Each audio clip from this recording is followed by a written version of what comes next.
वालेकुम, कैसे हैं आप लोग? सब खैरियत से हैं? उम्मीद करता हूं कि आप लोग सब खैरियत से होंगे और टाइम टेबल आ जाने के बाद इम्तहान की तैयारी में मगन हो गए होंगे। अब बच्चों के मैसेजेस आ रहे हैं, एडमिट कार्ड आ गए, अभी नहीं आए। सेंटर कौन सा लगा है? जाहिर सी बात है एडमिट कार्ड पर लिखा जाएगा। जो बच्चे सेकेंड ईयर में हैं गालिबन उनका सेंटर तो 19-20 वही होता है जो फर्स्ट ईयर में होता है। फर्स्ट ईयर वाले बच्चों को की जो क्यूरियोसिटी है या जो तजस्सुस है या सवाल है वो बरहक है कि सेंटर कहाँ लगा है। तो हमारा जो कॉलेज है उसके सेंटर मुख्तलिफ़ जगहों पर लगते हैं, तो मैंने कहा उस पर भी बात कर लेता हूँ। हमारा सेंटर लग जाता है एस एम पैट्स में, एस एम आर्ट्स में जो हमारे कॉलेज के बिल्कुल बराबर है, एस एम साइंस में प्री मेडिकल का, सम टाइम आदम जी और सम टाइम आपको लगता है ये गवर्नमेंट कॉमर्स कॉलेज जो है एम टी खान रोड पर। ठीक है, तो ये तो मेरी ज़रा सी बात कर दी। एडमिट कार्ड आ जाएगा, टाइम टेबल आ गया। फ़िलहाल आप जो पेपर आपके शुरू में हैं और जिन पेपर्स में कम गैप है और उनकी तैयारी आपकी उतनी अच्छी नहीं है तो आप उसकी तैयारी कीजिए।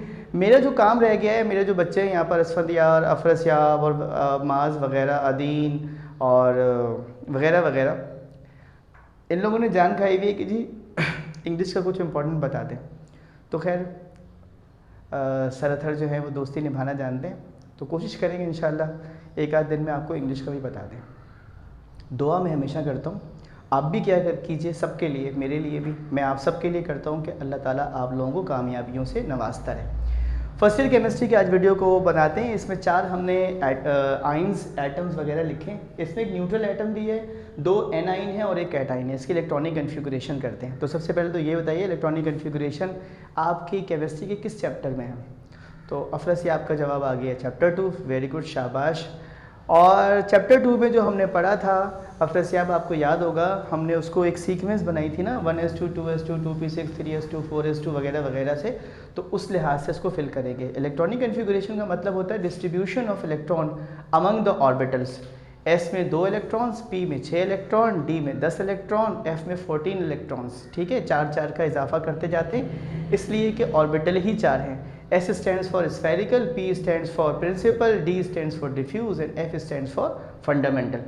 S स्फेरिकल शेप में होता है, P डम्बल शेप में होता है, D जो है वो डबल डम्बल में हो जाता है और F जो है ये कॉम्प्लिकेटेड है।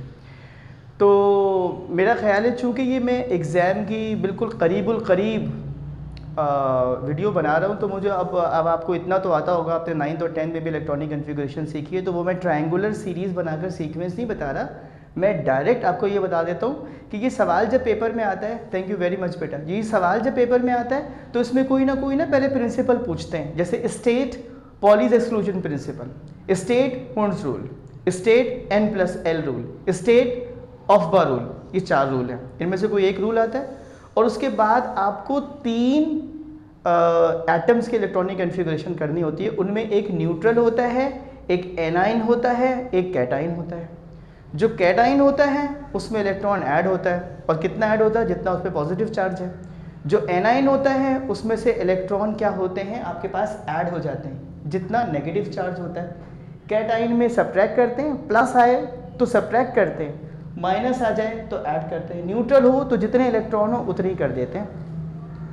इसमें एक चीज़ और ये बता दें कि अगर एटम और किसी आयन के इलेक्ट्रॉनिक कन्फिगरेशन सेम हो जाए तो हम उसे कहते हैं आइसो इलेक्ट्रॉनिक पेयर, अगर वो 2 हों, और अगर ज़्यादा हों तो आइसो इलेक्ट्रॉन्स। तो चलते हैं आज की तरफ। ये क्लोराइड एटम है, ठीक है जी, इसके 17 इलेक्ट्रॉन है, -1 है, -1 का मतलब है 18 इलेक्ट्रॉन। कैसे? 17 तो इसके पास थे और एक ये वाला, मैंने कहा था ना कि अगर माइनस हो तो ऐड करेंगे। देखिए ये भी आ रहा है, बिल्कुल 18 हो जाएंगे। कैसे? 16 + 2, ये प्लस है बेटे, इसमें से माइनस होगा, कैसे हो जाएगा? ये 18 हो जाएंगे। कैसे भाई? 19 में से 1 माइनस होगा, और अगर ये +2 होता तो हम यहाँ -2 कर देते। अब हमने 18 इलेक्ट्रॉन जो है ये डिस्ट्रीब्यूट कर दें, 18 इलेक्ट्रॉन डिस्ट्रीब्यूट कर दें, यहाँ पर सिर्फ और सिर्फ 29 इलेक्ट्रॉन डिस्ट्रीब्यूट कर दें, यहाँ पर 18 इलेक्ट्रॉन डिस्ट्रीब्यूट कर दें। तो देखो 18 18 18 इस तरह क्लोराइड, सल्फाइड और पोटेशियम आयंस आपस में क्या हो जाएंगे? आइसो इलेक्ट्रॉन्स, क्योंकि इनकी इलेक्ट्रॉनिक कन्फिगरेशन क्या होगी? सेम।